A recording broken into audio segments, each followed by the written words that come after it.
From April 2023, the basic rate of income tax is going to be reduced from 20% to 19%. And this was due to happen from April 2024, but the current Chancellor of Exchequer, Kwasi Kwarteng, announced that this tax cut will be brought forward by a full year. Now that's good news for a taxpayer, as you're going to get to keep more of your cash. But be aware that it's also going to have an impact on your pension, your final pension, because your pension contributions that you make are going to be less. Tax relief boosts the value of your pension pot immediately. Currently, you get 20% tax relief automatically on the amount that you put into your pension, and high rate taxpayers can claim back an extra 20%. The additional rate taxpayers also get that tax rate is going, so they won't be able to get that tax relief, just the 40% or the extra 20%. So the tax relief can be claimed either through an annual self-assessment tax return or through your workplace pension, depending on how it's administered. But as a basic rate taxpayer, if that's where you fall, if you contribute £80 a month into your pension, the government will give you an additional 20% tax relief, boosting your contribution to your pension to £100.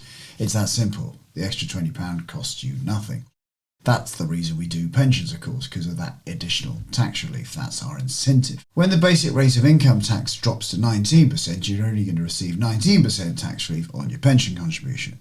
And that means to get £100 into your pension pot, you're going to need to contribute 81 or £80. It maybe doesn't sound like much, but it's an extra 1.25% you need to find to add to your pension to maintain your current contribution levels. It's also important to non-taxpayers to understand this change, because they also can get pension tax relief even though they're not paying tax. A good example of this is maybe a spouse who isn't currently working. They can still pay into a pension and receive 20% tax relief.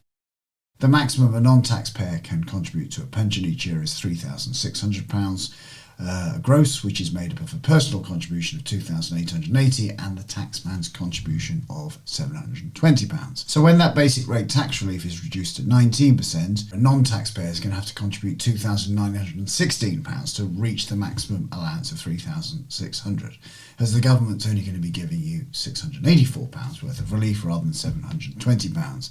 Of course, that has a final effect on your final pension, so just be aware you might want to make additional contributions to make up for that shortfall. I hope you've enjoyed this video. If you have, please press the like button now and subscribe so you never miss an episode. I'm Justin King. I'm a chartered and certified financial planner, and my aim is to help you live a successful life, and that often involves understanding your money. I host a podcast called the Retirement Cafe Podcast. You might like to check that out. I've put a link in the description below. And of course, you can sign up to my weekly newsletter, which is packed with inspiration and tips for a successful retirement. For now, I'm Justin King, helping you live your best life.